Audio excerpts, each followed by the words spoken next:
Hi guys, thoughts and prayers for our good friends in the DUP at the moment.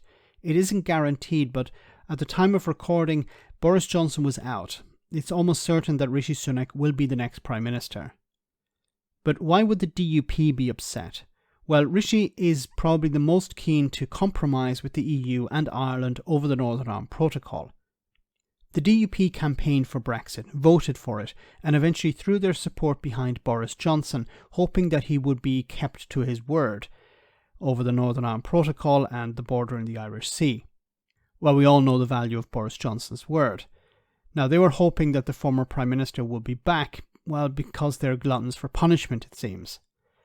The DUP have refused to take up their seats as they want the Northern Ireland Protocol gone.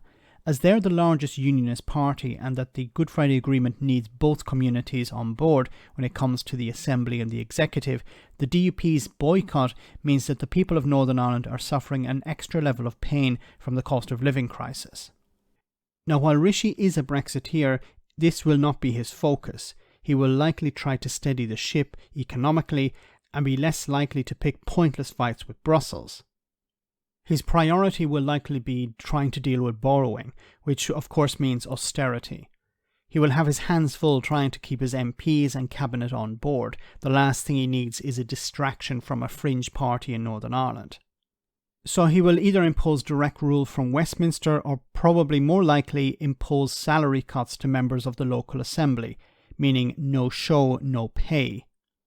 The DUP will feel even more isolated, and if elections are just around the corner, it will probably not help their chances if they're seen to be ignored by Westminster. It remains to be seen who Sunak appoints to be the next Northern Ireland Secretary of State, but while Unionists thought that they had someone on their side with the appointment of Heaton Harris under Liz Truss, a member of the ERG, he told them to get back into government.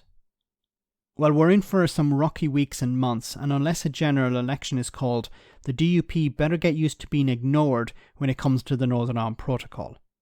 Let me know in the comment section, guys, what you think. As always, your comments are greatly appreciated. Thanks a lot.